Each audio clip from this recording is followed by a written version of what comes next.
Bangkalan merupakan kabupaten yang ada di ujung paling barat Pulau Madura. Selain kabupaten yang dekat dengan ibu kota provinsi Jawa Timur, Bangkalan juga dikenal sebagai kota kelahiran salah satu ulama besar yang ada di bumi Nusantara.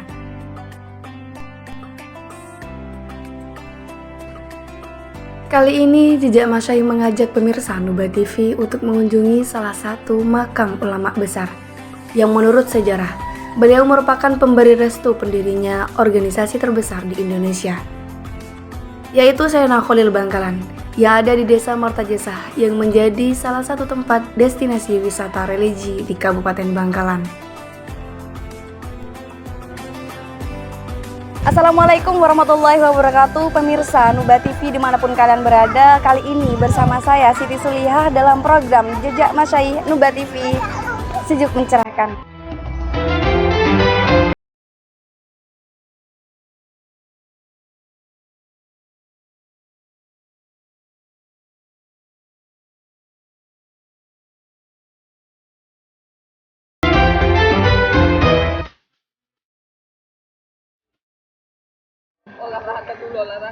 Kali ini kami akan mengajak pemirsa di rumah untuk mengunjungi salah satu wisata religi yang berada di Kabupaten Bangkalan yang biasa kita kenal dengan Martajesah. Di mana di sini merupakan salah satu tempat dimakamkannya salah satu ulama terbesar di Nusantara, yakni Syekhona Khalil. Berikut cuplikannya. Syekhona Muhammad Khalil merupakan salah satu ulama besar yang ada di Nusantara. Beliau memiliki nama lengkap Syekhona Khalil bin Abdul Latif bin Hanin. Beliau dilahirkan pada tahun 1835 Masehi, tepatnya di Desa Kemayoran, Kecamatan Bangkalan, Kabupaten Bangkalan, Madura.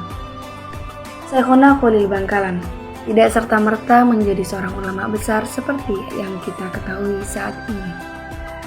Namun sejak kecil Syekhona Khalil banyak menghabiskan waktunya untuk menimba ilmu agama dari satu pesantren ke pesantren lainnya, mulai dari yang ada di Kabupaten Bangkalan, Madura, sampai ke Tanah Jawa, mulai dari yang ada di Indonesia sampai ke kota suci Mekah.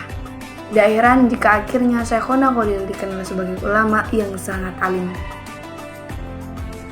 Menurut Kyai Haji Maki Nasir yang merupakan salah satu dari zuriyahnya, Syekhona Khalil merupakan ulama yang taat kepada gurunya, sehingga ketika Syekhona Khalil diperintahkan untuk pulang dan menyebarkan ilmu, beliau langsung mengiyakan meskipun beliau masih haus akan mendalami ilmu agama. Konon pemirsa, setelah beliau menginjakan kaki di tanah kelahirannya, beliau sering mengunjungi perpustakaan Keraton Bangkalan, sehingga pada waktu itu menarik perhatian dari kepala perpustakaan. Pada akhirnya beliau ditugaskan untuk menjaga perpustakaan Keraton Bangkalan. Dan lambat laun, Syekhona Khalil Bangkalan dikenal tentang kealimannya dan masyhur sampai saat ini. Dengan kemasyhuran ilmunya, banyak pemuda-pemuda waktu itu yang ingin menimba ilmu kepada beliau. Seperti halnya Kyai Haji Hashim Asy'ari, Kyai Haji Wahab Hasbullah, Kyai Haji As'ad Syamsul Arifin, dan masih banyak pemuda-pemuda lainnya yang kelak menjadi ulama-ulama besar. Syekhona Khalil Bangkalan wafat pada tahun 1925. Dan sampai saat ini, maqbarah beliau tidak pernah sepi dari pengunjung, mulai dari masyarakat sekitar Kabupaten Bangkalan dan juga dari luar daerah Kabupaten Bangkalan, bahkan sampai ke mancanegara. Mulai dari masyarakat biasa sampai tokoh-tokoh nasional di Indonesia juga pernah berkunjung ke maqbarah Syekhona Khalil Bangkalan.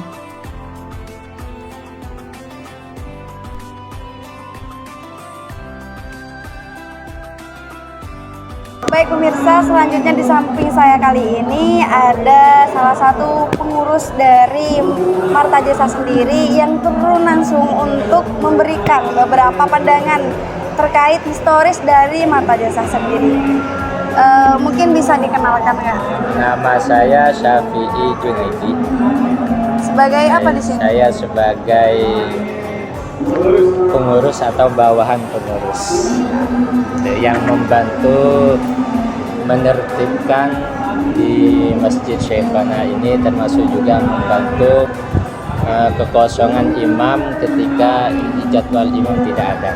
Berarti salah satunya imam dari Martajesah ya? Iya.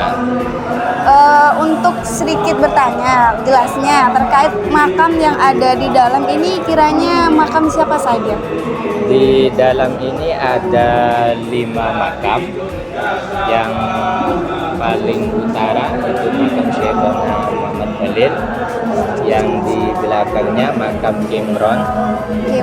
Ya, terus di belakangnya lagi timur yang besar itu ya, makamnya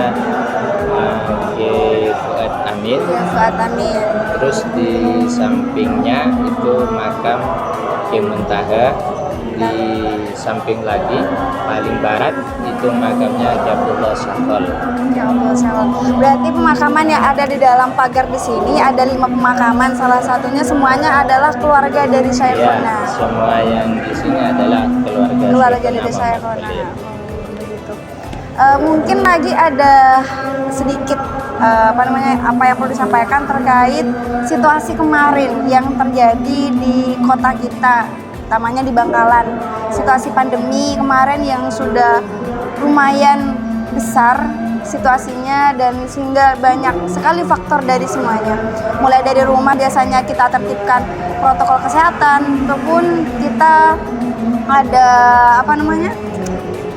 diam di rumah saja, tidak kemana-mana selama pandemi berlangsung. Kira-kira di Martas Jasa sendiri itu seperti apa? Apakah ada protokol kesehatannya ataupun ada penerapan dari yang lain ketika pandemi? Ya, jadi di makam Syekhona Muhammad Khalil ini alhamdulillah sebelum pandemi sangat ramai, mulai 24 jam nggak berhenti-henti. Ramai sekali. Ramai, cuma ketika pandemi ya, ini mengalami penurunan drastis. Cuma di saat pandemi orang-orang Madura maupun sekitarnya tetap antusias mengambil berkah, namun tetap menjaga protokol kesehatan, dan juga di tempat ziarah itu juga dikasih tempat jarak dan sebagainya, dikasih juga hand sanitizer dan sebagainya. Ini untuk mencegah penyebaran COVID-19 juga tanpa harus menghalangi mereka mengharapkan barokah dari beliau. Sudah sekian dari beberapa penyampaian yang sudah kita lalui dari pengurus Martas Jasa.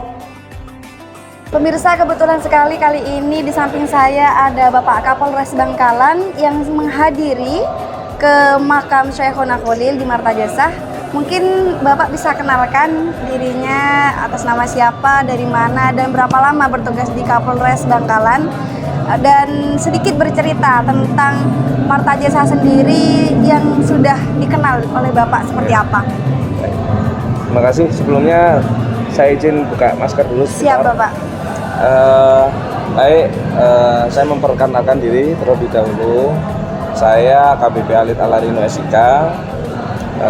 Saya saat ini bertugas sebagai Kapolres Bangkalan yang sudah berjalan 8 bulan di sini. Baru ya, Pak ya?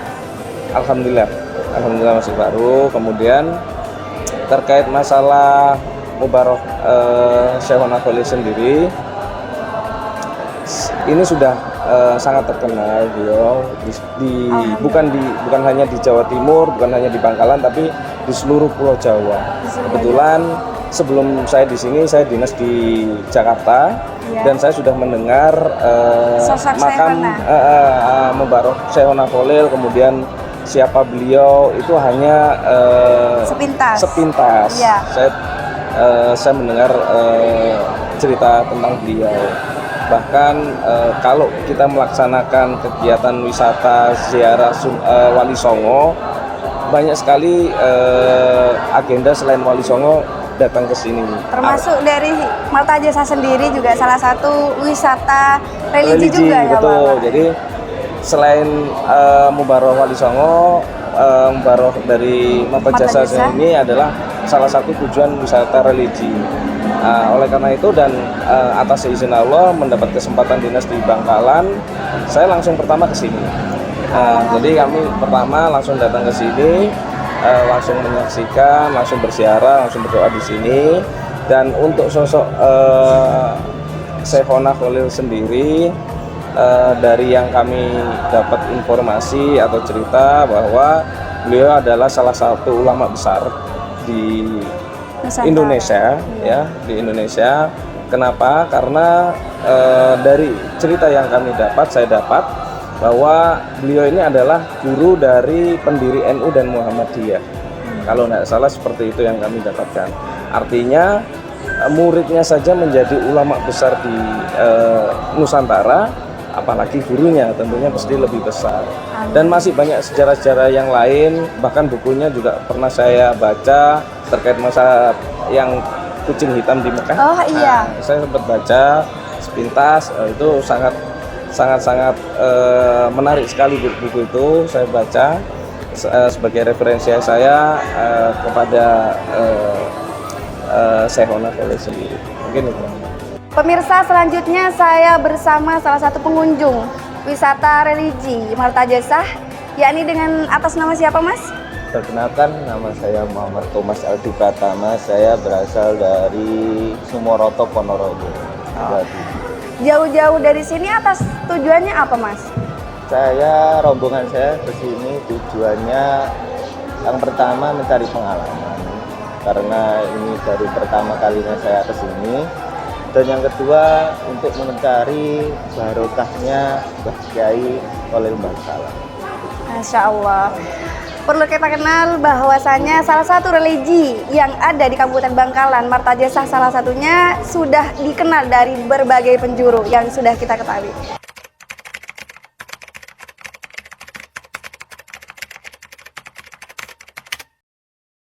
Terima kasih. Ya, Syekhona Khalil, beliau adalah seorang ulama besar yang sudah masyhur atas kealimannya, kekeramatannya. Nama beliau sendiri Muhammad Khalil bin Abdul Latif bin Hamim. Jadi beliau Syekhona Khalil ini sebagaimana tercatat dalam sebuah kitab manuskrip dari kitab Asilah fi Bayanin Nikah yang berada di salah satu santri beliau asal Pasuruan. Di situ tertulis bahwa beliau lahir pada tahun 1252 Hijriah. Ini ketika dikonversikan ke Masehi 1835 Masehi. Dan beliau wafat pada tahun 1925.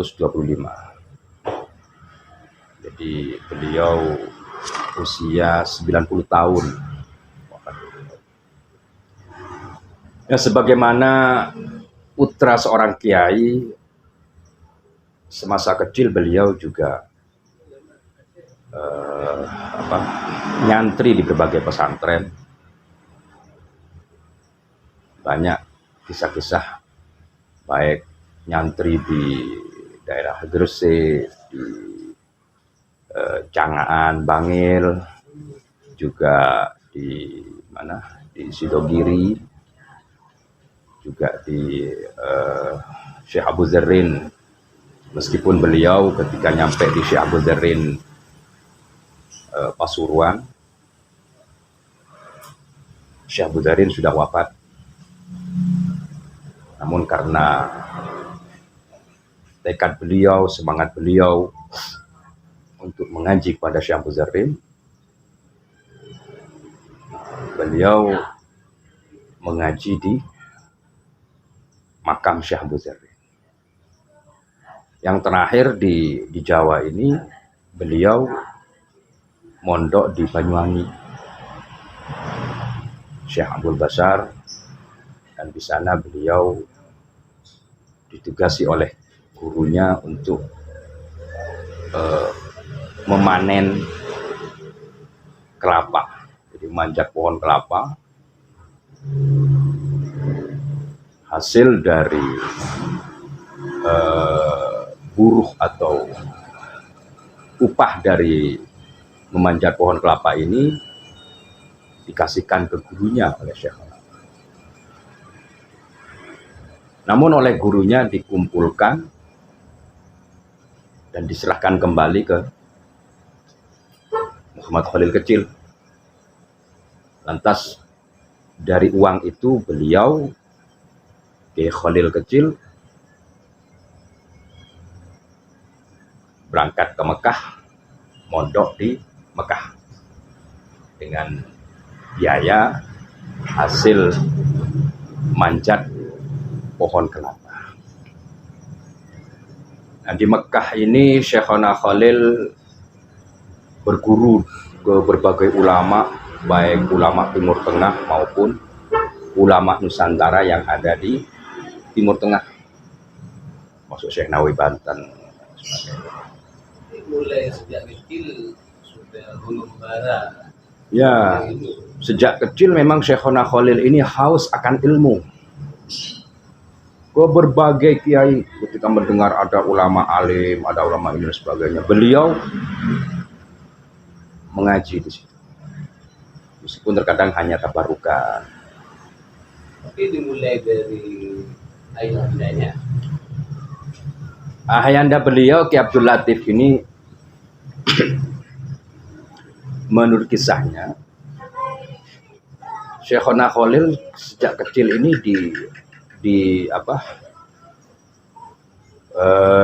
diserahkan ke Nyai Maryam.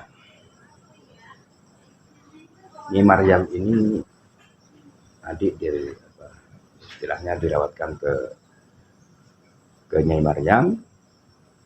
Ki Abdul Latif ini mengembara lagi. Wakilah ada yang mengatakan beliau pedagang. Ya tentu dulu dakwahnya itu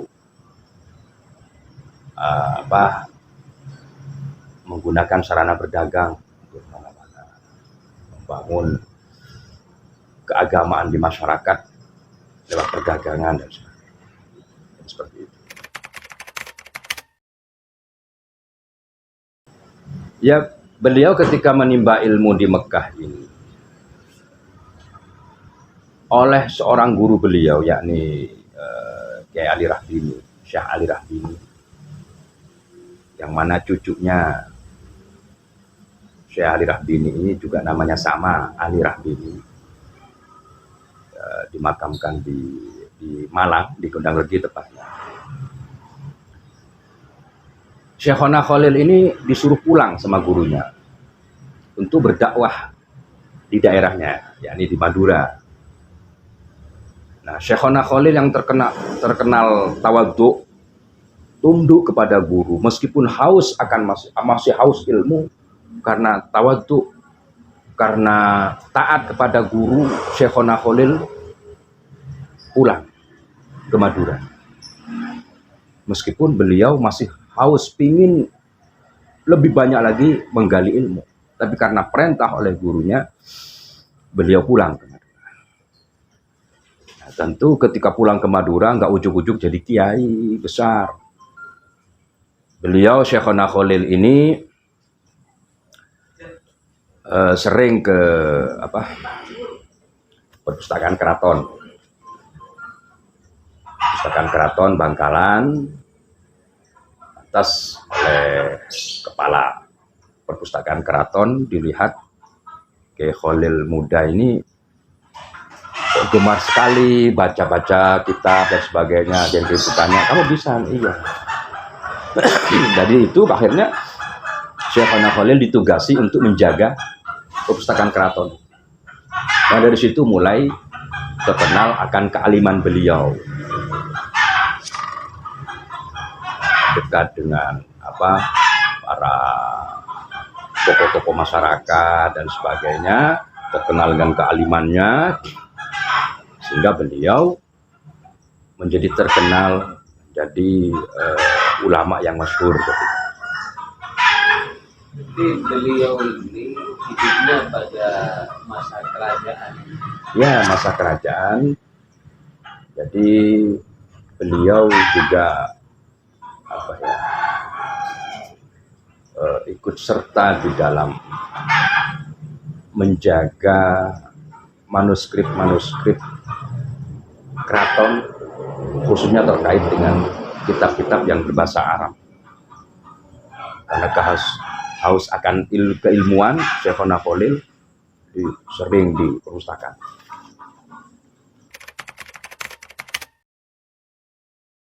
Sebelum Syekhona Khalil ini memang ada ulama besar, pendiri pesantren Sebeneh.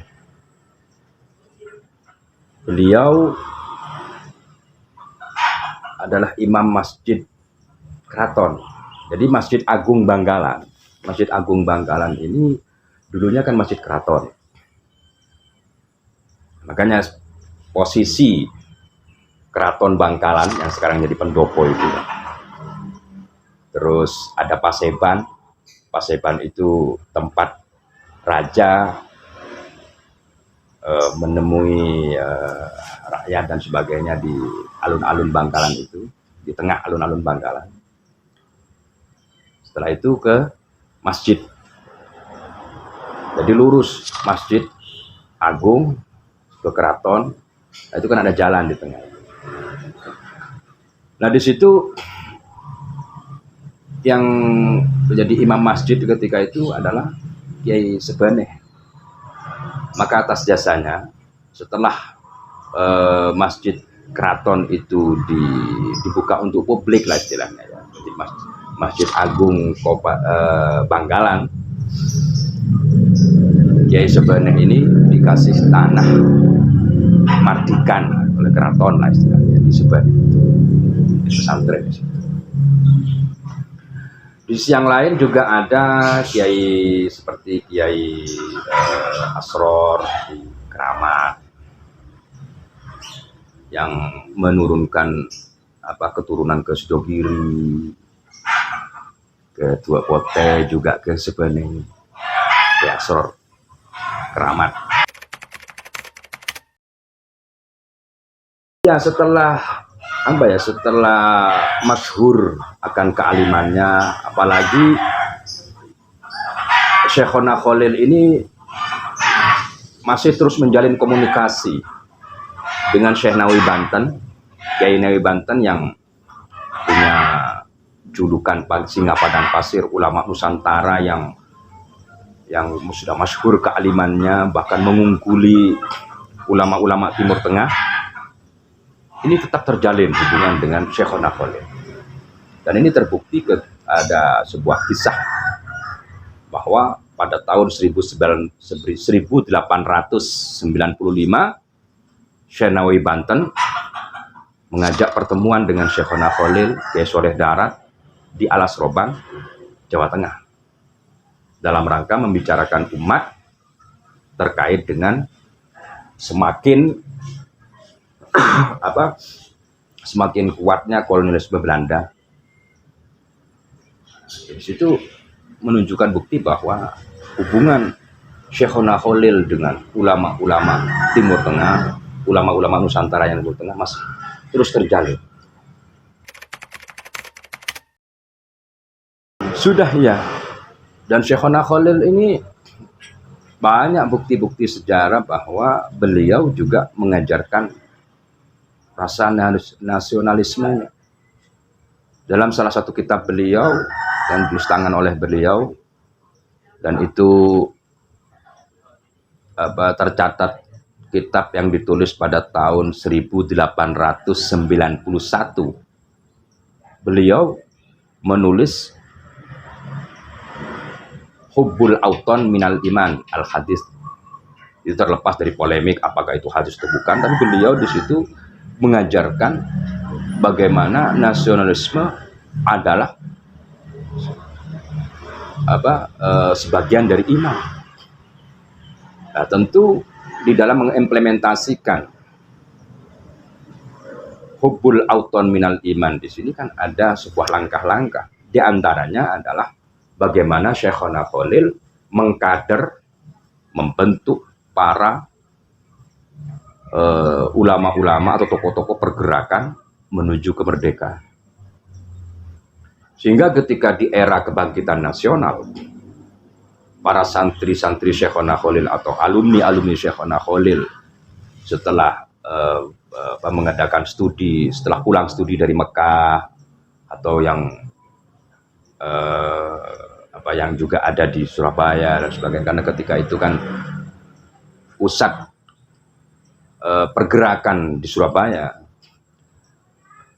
ketika membuat sebuah langkah-langkah pergerakan melawan kolonialisme Belanda, Syekhona Khalil tetap aktif membimbing, sehingga muncullah peristiwa fenomenal konsep Syekhona Khalil di dalam mengarahkan para santri-santri beliau yang dipimpin oleh Habib Syekh Hasyim Asy'ari dengan sebuah konsep yang terbukti sampai sekarang menjadi konsep pergerakan yang tak lekang oleh zaman dan bisa hidup di segala zaman, yakni isyarah tongkat dan tasbih.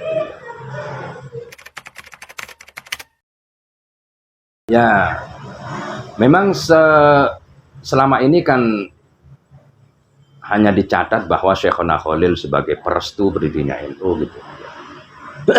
Namun kami di Bangkalan ini penasaran, kalau hanya memang perestu berdirinya NU, kenapa kok harus ada isyarah, ada ini dan sebagainya, ada ayat? Maka kami menggali bahwa di situ ada makna tersirat. Ya, karena Syekhona Khalil dengan Kiai Hasyim Asy'ari ini kan frekuensinya nyambung. Ya, nggak butuh dijelaskan ketika itu. Ketika Syekhona Khalil memberikan isyarah kepada Hazrat Kiai Hasyim Asy'ari langsung begitu gembiranya beliau. Kenapa? Karena sebelum-sebelumnya Kiai Hasyim Asy'ari ini ada hal yang mengganjal. Ketika mau melangkah membentuk pergerakan, membentuk Jamiatul Ulama, konsepnya seperti apa? Ini Kiai Hasyim Asy'ari masih belum menemukan jawaban. Bahkan beliau dawuh, saya menunggu petunjuk. Dari situ akhirnya kan ketika Syekhona Khalil mengutus Kiai Hasan Syamsul Arifin, membawa tongkat lengkap dengan ayat tongkat Nabi Musa di situ, wah ini menjadi sebuah kegembiraan bagi Kiai Hasyim Asy'ari bahwa sudah terjawab konsep yang selama ini belum ditemukan. Yakni apa? Tongkat sebagai simbol komando. Komando dalam hal apa? Komando dalam hal pergerakan terorganisir. Nabiullah Musa memimpin Bani Israel. Bani Israel ini kan terdiri dari 12 kabilah, 12 suku. Tentu setiap suku ini pasti melekat dengan budaya dan tradisinya, tapi dengan kepemimpinan Nabiullah Musa dengan simbol tongkatnya mampu mempersatukan Bani Israel. Nah, tongkat ini yang dijadikan simbol bahwa bukan menyeragamkan, tapi satukan seluruh potensi ulama-ulama yang ada di Nusantara ini, para santri-santri Syekhona Khalil, agar bersatu dengan tujuan yang sama di berbagai perbedaan-perbedaan yang ada. Karena setiap ulama pasti punya potensi masing-masing, punya otoritas masing-masing di dalam pesantren. Nah, sehingga dengan konsep ini terjawab sudah keresahan atau kebuntuan Kiai Hasyim Asy'ari sebagai seperti apa konsep. Lantas dari pergerakan dari konsep menyatukan ini seperti hadis al-mu'min lil mu'min kal bunyan yashuddu ba'duhu ba'dan. Satu mukmin yang dengan mukmin yang lainnya kan ibaratkan bangunan. Yashuddu ba'duhu ba'dan. Bagaimana bangunan itu berdiri kokoh dan bermanfaat itu ketika berbagai komponen di dalam bangunan itu jelas dan saling topang menopang. Pondasinya, tiangnya, dindingnya, atapnya, pintunya, jendelanya. Dengan kejelasan ciri khas dari berbagai komponen itu merangkai jadi satu, jadi sebuah bangunan yang kuat, yang kokoh. Nah, ini yang dikonsep dibangun oleh para santri-santri Syekhona Khalil tadi. Nah, strateginya seperti apa? Tujuannya apa? Nah, itu tersirat di dalam ayat yang disertakan kepada tongkat. Wa matil kabiyaminika ya Musa qala ya asai atawakkau 'alaiha wa usybiha 'ala ghanami wal yafiha marib ukhra. Jadi tujuan adalah atawakkau 'alaiha. Buat pegang umat ini agar punya pegang kokoh, tidak terseret oleh arus zaman. Wa usybiha 'ala ghanami, perekonomian, waliya fiha marib ukhra, dan untuk hal-hal yang lain terkait dengan kehidupan manusia. Nah, makanya saya berani menyimpulkan bahwa konsep dari Syekhona Khalil ini adalah organisasi modern pertama yang terlengkap di Indonesia. Kenapa saya katakan demikian? Karena sebelum-sebelumnya organisasi yang muncul itu hanya bersifat sektoral, seperti Budi Utomo, hanya pendidikan. Nahdlatul Wathon atau Taswirul Afkar atau SI, Serikat Islam, hanya bersifat sektoral. Tapi ketika terkait dengan konsep Syekhona Khalil yang tersirat dalam isyarah beliau, ini lintas sektoral. Waliya fiha marib ukhra. Dan untuk hal-hal yang meliput, makanya gak heran di NU ini banyak bidang-bidang. Nah, strateginya bagaimana? Itu tersirat di dalam ayat berikutnya, qala alqiha ya Musa fa alqaha fa idza hiya hayyatun tas'a. Suruh lempar tongkat Nabi Musa, ketika dilempar maka akan berubah menjadi ular yang bergerak. Nah, kalau kita kaji tongkat Nabi Musa ini ketika dilempar atas perintah dari Allah Ta'ala berbentuk ular, berubah menjadi ular. Yang menciptakan ular tongkat Nabi Musa ini Allah Ta'ala. Untuk apa? Untuk melawan sihir Fir'aun yang ketika melempar tongkat menghipnotis orang agar supaya melihatnya seperti ular. Ini kan sihir namanya. Jadi ular jadi-jadian, bukan ular beneran. Tapi kalau tongkat Nabi Musa ular beneran karena Allah Ta'ala yang menciptakan.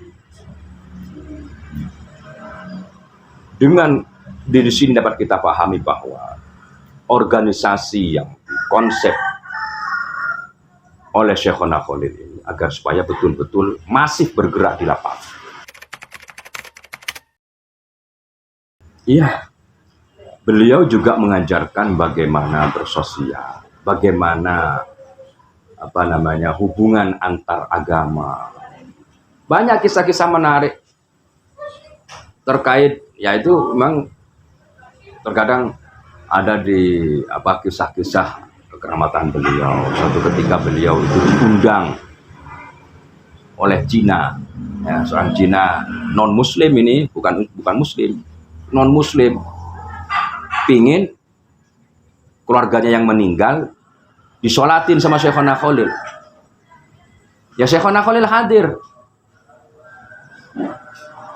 ke rumah Cina tadi. Tapi jenazahnya ditaruh di belakang. Karena Syekhona kata Syekhona, oh ini kan belum Islam. Jadi kalau Islam di depan, kalau belum Islam di belakang. Jadi beliau sholat sunat di situ dengan para santri. Jadi bukan menyolati, bukan mendoakan jenazah tadi. Nah, beliau disolat di situ dalam rangka apa? Dalam rangka membangun jalinan sosial kemasyarakatan. Sekarang kayak gitu kan bilang, oh gimana nih, gak heboh. Syekhona Khalil ini gimana caranya sosial kemasyarakatan yang kompleks, berbagai agama, berbagai etnis. Bahkan pendiri Jisamsu ya, itu kan minta atas petunjuk Syekhona Khalil. Jadi tidak hanya muslimin, orang Islam yang dilayani Syekhona. Belanda pun dalam kisahnya banyak pejabat-pejabat Belanda yang minta apa? Minta istilahnya minta syarat lah, minta doa dan sebagainya untuk tidak dipindah. Ya tolong sama Syekhona Khalil. Meskipun di sisi yang lain Syekhona Khalil ini sangat anti terhadap kolonial Belanda. Makanya nggak heran ketika NU Jamiatul Ulama ketika mau didirikan, ini kan kebingungan lokasinya, mau ditaruh di mana? Karena Kiai Hasyim Asy'ari memberi syarat harus melibatkan ulama senusantara, tidak hanya ulama Jawa Madura. Maka disinilah muncul kebingungan mau ditaruh di mana, apalagi di era Belanda itu pesantren sangat diawasi betul. Nah maka Kiai Ridwan Surabaya ini pencipta lambang NU itu mempunyai ide taruh di rumah beliau di Surabaya di Bubutan. Ketika ditanya, beres Kiai, saya nanti yang izin ke Belanda. Izin apa Kiai Ridwan? Izin mau mengadakan haul pertama Syekhona Khalil. Ini saking apa? Saking hormatnya Belanda terhadap Syekhona Khalil. Dihormati oleh semua kalangan. Lalu semua kalangan. Jadi Kiai Ridwan ini izin keramaiannya haul pertama Syekhona Khalil. Syekhona Khalil ini wafat tahun 25. Ini kan udah 26 NU didirikan. Jadi langsung diizini, oh ya silakan Pak Haji. Berapa orang yang diundang? Ya Pak Gubernur tahu sendiri. Santri Syekhona Khalil Senusantara. Oh ya silahkan. Tapi saya jaga. Oh ya kan. Nah, dari sinilah masih ada peran Syekhona. Saya lanjutkan ke ini terkait dengan desain, konsep pergerakan. Sekarang ini kan seperti apa PBNU Gus Yahya ini kan lebih menekankan pentingnya teknokrasi di NU. NU harus punya birokrasi sendiri. Nah ini memang isyarah Syekhona Khalil ketika mengutip ayat tentang ular hayatun tas'a, ketika dilempar hayatun tas'a, ular yang bergerak. Ular bergerak ini kan butuh apa ya? Butuh kemampuan pergerakan. Ular tongkat Nabi Musa ketika memakan ular-ular sihir Fir'aun ini nggak menunggu petunjuk dari Nabiullah Musa, mampu membuat kebijakannya sendiri. Inilah namanya teknokrasi. Teknokrasi ini kan kemampuan mengambil kebijakan, mengambil keputusan di bidangnya. Jadi pengurus NU ini harus mampu mengambil kebijakan, keputusan di bidangnya. Jangan terus menunggu petunjuk terus akhirnya kapan kita bekerja. Jadi hayatun tas'a di situ. Apalagi jangan sampai jadi hayatun tabko, ular yang nggak bergerak. Jadi sudah jadi ular, apalagi sekarang ini semuanya ngaku ke NU, terus nggak bergerak. Nah ini nggak sesuai dengan konsep dasar. Wala khudha wala takhaf, suruh pegang dan jangan takut. Artinya apa? Dipegang di sini siapa yang megang? Karena NU ini Jamiatul Ulama, ya maka peran ulama dan tradisi tabiul ulama harus kuat. Syuriah harus kuat di dalam mengontrol pergerakan tanfiziyah sebagai pelaksana di lapangan. Kalau itu bisa dilakukan, sanu'idu hasiratah, semuanya akan normal. Jadi konsep yang sangat bagus ini oleh para santri-santri Syekhona Khalil dipakai di dalam pergerakan, tidak hanya NU. Yang selama ini kita pahami memang isyarah Syekhona Khalil hanya untuk NU. Tapi kan para ulama, santri-santri Syekhona Khalil ini kan bikin sebuah pergerakan, tujuannya kan ada yang lebih besar lagi, apa? Kemerdekaan. Maka setelah terbentuk wadahnya para ulama ini kan dengan pimpinan Habib Syekh Hasyim Asy'ari bikin langkah-langkah mempersatukan seluruh ormas Islam, seperti membentuk MIAI, ada Sumpah Pemuda dan sebagainya. Itu kan setelah berdirinya NU. Sehingga ketika mencapai tahun 45 mau mendeklarasikan kemerdekaan, bentuk negaranya adalah bentuk bukan negara agama, tapi negara kesatuan, karena konsepnya adalah satukan, bukan menyeragamkan, tapi satukan. Dari menyatukan berbagai unsur, baik itu agama maupun suku bangsa, pasti kan ada persamaan universalnya, pasti ada titik tengahnya. Apa itu? Itulah yang tertuang dalam Pancasila. Pancasila adalah intisari dari berbagai agama dan budaya bangsa yang ada di Nusantara, dari Sabang sampai Merauke. Jadi praktis konsep dari Syekhona Khalil ini tidak hanya untuk negara. Makanya nggak heran susunan organisasinya antara NU dengan negara ini sama. Di NU lengkap, tidak hanya urusan agama, tapi dunia juga, pendidikan, sosial, macam-macam. Sama dengan ketika berbicara negara di sini, ada menteri ekonomi, menteri sosial, menteri dan sebagainya. Hanya beda fungsi antara NU dengan negara. Fungsinya di mana? Kalau NU fungsinya adalah khirasatuddin, menjaga aturan agama. Ya tentu memahami agama dari berbagai lini. Agama ini kan tidak hanya hablum minallah, tidak hanya hubungan manusia dengan Allah Ta'ala, tapi juga bagaimana hubungan antar manusia itu tidak lepas dari aturan agama. Nah, sedangkan negara ini kan khirasatuddin dunya, menjaga aturan dunia, ketentraman, kesejahteraan, dan lain sebagainya terkait dengan aturan dunia. Maka ketika negara, pemerintah, dan NU ini sinergi, yang satunya khirasatuddin, yang satunya khirasatud dunya, sinergi, maka nggak heran ketika awal-awal merdeka Indonesia ini menjadi kiblat dunia, sehingga muncul konferensi Asia Afrika, Aljazair, Maroko, Mesir, semuanya minta petunjuk ke Indonesia, ke Soekarno sebagai presiden Indonesia. Soekarno selalu musyawarah, sinergi, minta fatwa ke Habib Syekh Hasyim Asy'ari. Maka nggak heran pertama-tama ketika Indonesia ini merdeka menjadi macan Asia yang mengancam kedudukan superpower Amerika dan Soviet. Maka nggak heran selalu dirusak. Maka menyongsong abad kedua ini, mari kita gali kembali konsep ini untuk mendapatkan energi spirit.